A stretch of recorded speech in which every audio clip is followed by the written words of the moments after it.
संजय राऊत यांनी बहुतेक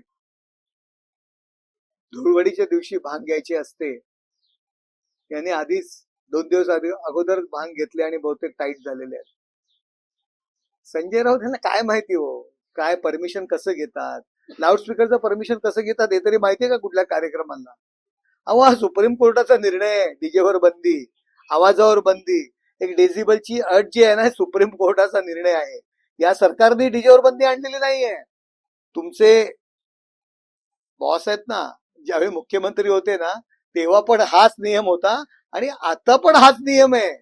उलट कोरोना नंतर खऱ्या अर्थाने हे सण जे धूमधडाक्यात सुरू झाले ना, ते केवळ एकनाथ शिंदे साहेबांनी निर्णय घेतला म्हणून. तुमचे नेते सांगत होते, मी आणि माझे कुटुंब घरात बसा, हात धुवा, बा संपला विषय सगळा. अहो, तुमची भांग उतरलेली नाहीये, हा सुप्रीम कोर्टाचा निर्णय आहे आणि हा वर्षानुवर्षाचा निर्णय आहे. काही झालं तर सरकारवर टीका करता. संजयजी राऊत या सगळ्या प्रोसिजर माहिती करून घ्या. तुम्ही डायरेक्ट राज्यसभेत गेलेले आहात, लोकल लेव्हलला काम नाही केलं, त्यामुळे या गोष्टी तुम्हाला माहिती नाहीयेत. जरा आजूबाजूच्या लोकांना विचारा. आणि जे टीका करतायत ना, वरडीवरनं इश्यू करायचा प्रयत्न करतायत, हे वर्षानुवर्षाचा नियम आहे. तुमच्या शाखा प्रमुखाला विचारा, जे काय उरलेले सोडलेले आहेत ते, केव्हापासूनचा हा निर्णय आहे. उगाच काहीतरी कुणावर तरी टीका करायची. सकाळी उठल्या उठल्या भांगेची नशा उतरलेली नसते. उठ सुट सरकार, उठ सुट सरकार. अहो, होळी आहे. आता तरी होळीच्या दिवशी तरी चुकीच्या पद्धतीने लोकांना टीका करून फसवू नका. लोकांना माहिती आहे सगळ्या काही गोष्टी चाललेल्या आहेत त्या.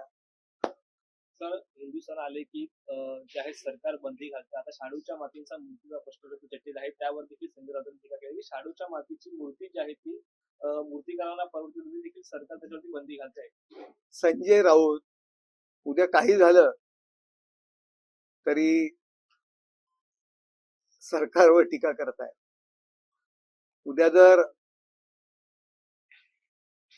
बोलत नाही की उद्या यांच्याकडे बारसा असेल कोणाकडे, तर पण सरकारवर टीका करणार का? अहो, शाडूच्या मातीवर सुप्रीम कोर्टाने बंदी घातली. तुम्ही असताना आपल्या पक्षप्रमुखांनी मिटिंग घेतल्या होत्या, मुख्यमंत्री असताना गणपतीत शाडूच्या माती यूज करा म्हणून महानगरपालिकेच्या मार्फत. काही हो, हा कोर्टाचा निर्णय आहे, सरकारने घेतलेला निर्णय नाहीये.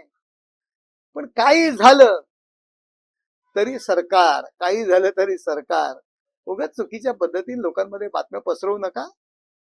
तर नुकताच महाकुंभ जो आहे तो पार पडलेला आहे, करोडो लोकांनी त्याच्यामध्ये स्नान केलेलं आहे. त्यावरून देखील संजय राऊतांनी टीका केलेली की पर्यावरणाची इतकीच काळजी आहे, तर गढूळ पाण्यामध्ये महाकुंभमध्ये लोकांना स्नान करायला का लावले? त्या गटार गंगे, असं देखील त्यांनी उल्लेख केला की त्या गटार गंगेमध्ये लाखो कोटी लोकांनी त्या आतमध्ये डुबकी मारायला लावली. बघा, गंगा माता, त्रिवेणी संगम या बद्दल लोकांच्या भावना आहेत.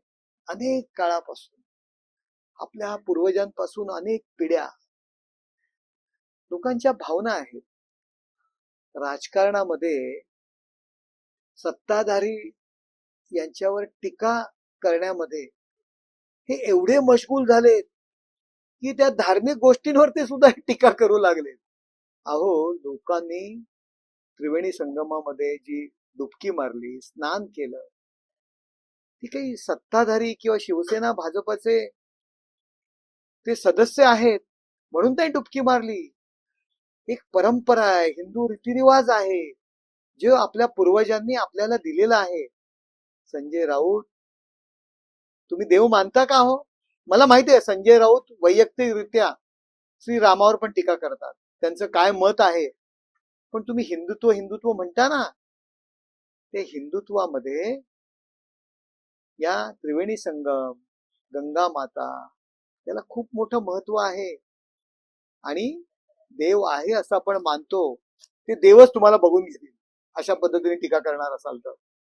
काल संसदेमध्ये एक विषय मांडलेला आहे की औरंगजेबची कबर असेल किंवा ब्रिटनमध्ये समाज आहेत त्या महाराष्ट्रातून नष्ट कराव्यात.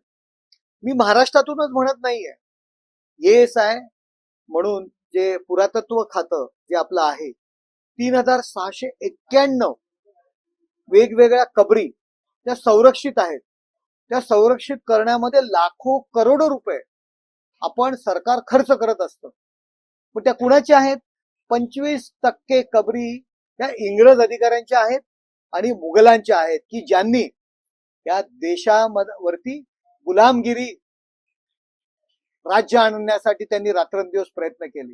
जे इंग्रज अधिकारी ज्यांनी हजारो देशभक्तांवरती अत्याचार केले, जे मुघल राजे की ज्यांनी हिंदुस्थान लुटला, देवदेवतांची विटंबना केली, मंदिरं तोडली, महिलांचा अपमान केला, गावं लुटली.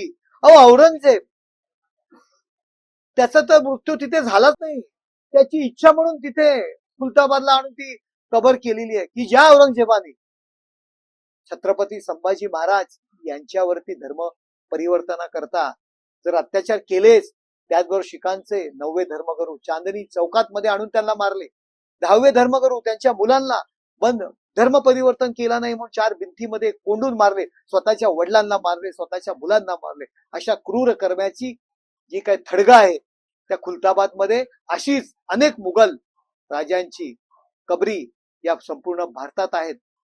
अहो, कशा करता ह्यांचं संरक्षण करायचं, कशा करता लाखो करोडो रुपये आपण याकरता खर्च करायचे. आणि काय ज्या देशभक्तांनी देशासाठी प्रेम केलं, ज्या लोकांनी हा हिंदू धर्म वाचवण्याकरता, हा हिंदुस्थान वाचवण्याकरता अहोरात्र कष्ट केले, त्यांच्या मनाला काय वाटत असेल की ज्यांनी अत्याचार केले त्यांची थडगी तुम्ही संरक्षित करताय, लाखो करोड रुपये खर्च करताय. या सर्व वास्तू या हिंदुस्थानातून नष्ट केल्या पाहिजेत. आणि तशा पद्धतीचं विचार, तशा पद्धतीची मागणी मी काल संसदेत केलेली आहे. येणाऱ्या काळामध्ये जर ह्या कबरी ज्या आहेत किंवा ज्या ते आहेत ते हटवले नाहीत सरकारकडून, तर शिवसेनेच्या मधून काही लढा वगैरे पुढची मुलं असणार. हे बघा, पुरातत्व खात्याकडे हा विषय आहे आणि आम्ही तशा पद्धतीने मागणी करतोय.